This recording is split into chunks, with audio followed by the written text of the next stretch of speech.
नमस्कार दोस्तों, स्वागत आपका एक और नई वीडियो में। बात करेंगे कच्चे कर्मचारी जॉब सुरक्षा के बारे में। तो जब से ऑर्डिनेंस आया है और जो एक्ट लागू हुआ है उसके बाद जो है जॉब सुरक्षा के लिए भी बहुत सारे केस हो चुके हैं और कच्चे कर्मचारियों को पक्का करने के लिए जो केस हुए थे उनकी मांग भी बढ़ने लगी है। तो यहाँ पे आप देख सकते हो, पूरी लिस्ट रहेगी, ठीक है। यहाँ पे सभी ये केस देख सकते हैं, लगभग 32 केस हैं ये, ठीक है। इन सभी को आपस में कनेक्ट किया गया, 31 केस हैं, 32 हैं सॉरी, ठीक है। इन 32 केसों को आपस में कनेक्ट किया गया है, ठीक है।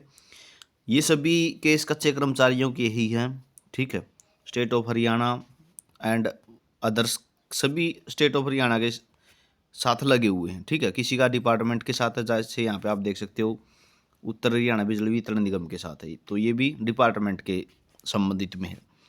मांग क्या है सभी की? मांग की बात करें तो यहाँ पे आप देखोगे, a common issue are involve in the caption petitions with the consent of both sides. The same are hereby disposed of by this common order for the sake of brevity and convenience. Fact are brought from CWP 22/247/2018। तो इन जो केसों का लगभग सभी का क्या है मामला सेम है, तो इनको आपस में क्या कर दिया गया है, कनेक्ट कर दिया गया है। और 2014 18/6/2014 की जो पॉलिसी थी, उस पॉलिसी के तहत बहुत सारे कर्मचारी पक्का करने की मांग कर रहे थे, ठीक है। बहुत से कर्मचारी ऐसे हैं जो 1997 से लेकर 2004 तक काम कर रहे हैं लगातार, ठीक है। और कुछ कर्मचारी ऐसे भी हैं जो 2004 से नहीं बल्कि 2008 तक भी काम कर रहे हैं। तो उन्होंने मांग की है साथ में कि हमें जो 2014 की पॉलिसी है, ठीक है, 2014 की पॉलिसी है, उस पॉलिसी के तहत पक्का करना था, लेकिन पक्का नहीं कर सकते क्योंकि जो 2014 की पॉलिसी है वो सुप्रीम कोर्ट में चैलेंज्ड है, यानी सुप्रीम कोर्ट पर उसका फैसला आना बाकी है। 2014 की जो पॉलिसी है उसमें जो कर्मचारी बच गए थे, जो पक्के नहीं हो पाए थे, ठीक है, 2014 की पॉलिसी में लगभग 4,500 कर्मचारी ही पक्के हो पाए थे, बाकी नहीं हो पाए थे। तो जो बच गए थे वो पक्के नहीं हो पाए और सुप्रीम कोर्ट में उसका फैसला पेंडिंग है। तो वो मांग कर रहे हैं कि हमें कम से कम the Haryana contractual employ security of act है जो, उसमें तो कम से कम शामिल किया जाए। It is made clear that the fact of many petitioner are different but prayer sought to be same. ये मामला अलग है, माना जा रहा ये मामला तो अलग है, लेकिन जो प्रेयर है वो सेम है। यानी 5 साल तो हमने भी तो काम किया है। जो 2014 की सर्विस में जो काउंट होने की बात कर रहे हैं, यानी जिन्होंने 1997 से लेके 2004 तक काम किया, ठीक है, 7 साल इन्होंने यहाँ पे लगा दिए। यहाँ पे जिन्होंने 2008 तक काम किया उन्होंने और भी लगा दिए, यानी 10-11 साल लगा दिए। तो उनकी मांग है कि कम से कम हमें जो सिक्योरिटी सर्विस है उसमें शामिल किया जाए। और advocate for the respondent submit their claim of the petitioner would be considered in the light of afore state legislation. तो यहाँ पे देखोगे आप, मिस्टर जो BR महाजन सीनियर एडवोकेट है, असिस्टेड बाई प्रतीक महाजन, तो इन्होंने जो है इस पर जो है सरकार के साथ जो है सलाह मशवरा करने की बात कही है साथ में। क्यों? इनकी मांग भी सही है। 2014 की जो पॉलिसी है वो आज challenge before the court and now the matter is pending before the supreme court. तो सुप्रीम कोर्ट में इनका जो मामला है वो पेंडिंग है। तो ये सभी केस आपस में मर्ज कर दिए गए हैं। यानी जो बात आती है सर्विस ब्रेक की, ठीक है, जो पुराने कर्मचारी हैं, ठीक है, बहुत से कर्मचारी ऐसे भी हैं जो 2014 की पॉलिसी के बाद पक्के नहीं हो पाए, लेकिन उनको हटा दिया गया, उनको फिर ले लिया गया, तो सर्विस तो ब्रेक हो गया उनका, ठीक है, सर्विस ब्रेक हो गया। लेकिन वो अब यही मांग कर रहे हैं कि हमने वहाँ पे 5-5 साल 7-7 साल काम किया है, लेकिन बाद में हम हट गए, ठीक है, बाद में हम हट गए, सेंशन पोस्ट पे नहीं थे या कुछ और मामला था, तो हमने यहाँ पे काम तो किया हुआ ना। 1997 से 2004 तक किसी ने काम किया, पक्के हो नहीं पाए, वो हट गए, तो इस कारण से। और साथ में जो पॉलिसी है वो सुप्रीम कोर्ट में चैलेंज है, सुप्रीम कोर्ट में पेंडिंग फैसला है उसका। तो इस कारण से कम हमें जॉब सिक्योरिटी में शामिल किया जाए। In week of statement of both side the petitions stand dispose of let to needful be done within 8 weeks from today as on the date the 2014 policy is not in force. It is hereby clarified that respondent would reconsidered claim of petitioner in the light of Supreme Court judgment 2014 की policy. तो जो 2014 की policy है उसी पर जो है पक्के करने और ना करने का फैसला तो सुप्रीम कोर्ट की जजमेंट पर ही होगा। लेकिन ये मांग कर रहे हैं हरियाणा का जो सिक्योरिटी एक्ट बना है उसमें हमें शामिल किया जाए। एक और फैसला दिखा देता हूँ मैं आपका, ये तो 17 जनवरी का है, एक और जो है फैसला इस पर आया है। तो दोस्तों ये आप देख सकते हैं, ये जो है डेट ऑफ डिसीजन 21 जनवरी रहेगा, ठीक है।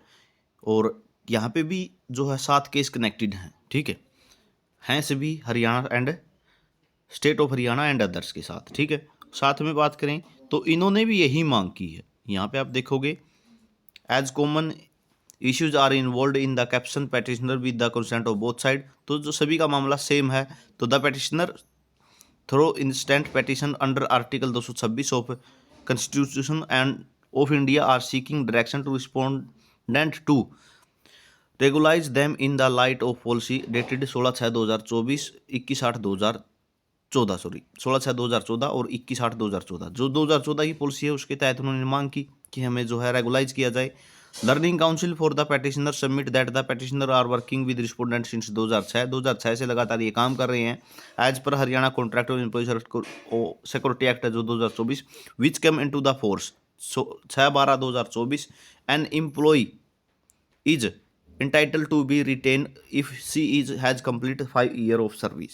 तो ये भी मांग कर रहे हैं कि हम तो 5 साल की सर्विस तो वो तो कंप्लीट कर चुके हैं, तो हमें भी जो है एक प्रेयर है इनकी भी है कि हमें भी इसके अंदर शामिल किया जाए, क्योंकि 2014 वाला मामला इसमें भी यही ऑर्डर में स्पष्ट लिखा है as on date the policy is not in force it is hereby. तो जो वो मामला है clarified that the respondent would reconsidered claim of petitioner in the light of Supreme Court judgment 2014। तो वो जो 2014 वाली पॉलिसी है वो तो सुप्रीम कोर्ट के फैसले पर ही डिपेंड करती है। तो इन्होंने भी यही प्रेयर रखी है कि कम से कम हमें जो जॉब ऑफ सिक्योरिटी है वो तो दी जाए।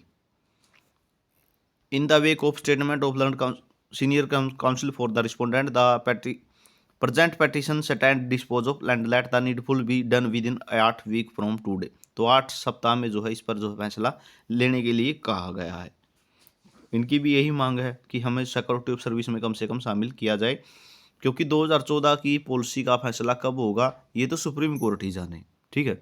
मांग तो यही है इनकी। और आपको मैं बता देता हूँ कुछ कर्मचारी ऐसे भी हैं जो जॉब ऑफ सिक्योरिटी में आ रहे हैं लेकिन वो अब भी केस करेंगे, वो भी केस करेंगे। क्यों? क्योंकि जिसको 10+ हो गए ना, 10 यानी 10 साल से ज़्यादा हो गए हैं, उन्हें जॉब ऑफ सिक्योरिटी से ज़्यादा फायदा है कि वो रेगुलर हों, पक्के होने में ज़्यादा फायदा है, ठीक है। जॉब ऑफ सिक्योरिटी में आप मान के चलो ग्रुप डी में हो, ठीक है, ग्रुप डी में हो, जॉब सिक्योरिटी में अगर आपको 23,000 रुपये सैलरी मिल भी रही है, ठीक है, ग्रुप डी में अगर 23,000 सैलरी मिल भी गई आपको, अगर पक्के कर दी जाओ तो ये तो कम से कम 40+ सैलरी होगी आपकी, ठीक है, 40+ सैलरी होगी अगर ग्रुप डी में पक्के हो जाते हो तो। क्यों? क्योंकि आपको बहुत ज़्यादा साल लगे हुए हैं, उसका भी बेनिफिट मिलेगा, साथ में आपका जो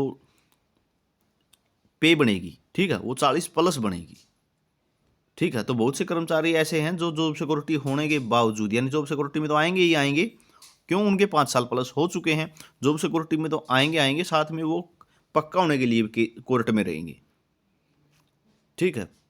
क्यों? क्योंकि वहाँ से उनको सैलरी का ज़्यादा बेनिफिट हो रहा है, और जो सिक्योरिटी मिल रही है उसमें स्पष्ट लिखा हुआ है कि आपको बेसिक दी जाएगी, ठीक है, प्लस में फर्स्ट शेड्यूल दिया जाएगा, यानी 5%, 10%, 15% उसके ऊपर जोड़ दिया जाएगा। डीए आपका 0 से स्टार्ट होगा, ना कि सरकार की तरफ से आपको 53% डीए मिलेगा, ठीक है, जो भी चला हुआ है।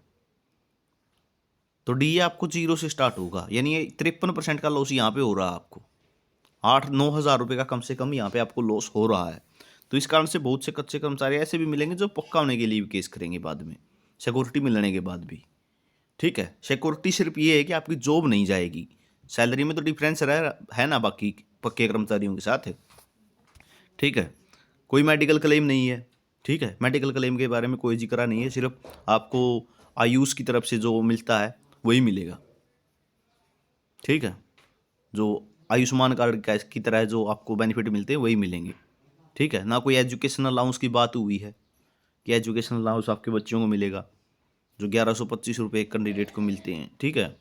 महंगाई भत्ता आपको पता है 0 से स्टार्ट होगा आपका, तो केस भी होंगे इसके ऊपर, तो ये जानकारी आपके लिए रहेगी और हर जानकारी मिलती रहेगी। चैनल को सब्सक्राइब जरूर कर लेना, टेलीग्राम ग्रुप से जुड़ सकते हो, लिंक डिस्क्रिप्शन में दिया हुआ है। वीडियो आपने देखा इसके लिए बहुत बहुत धन्यवाद।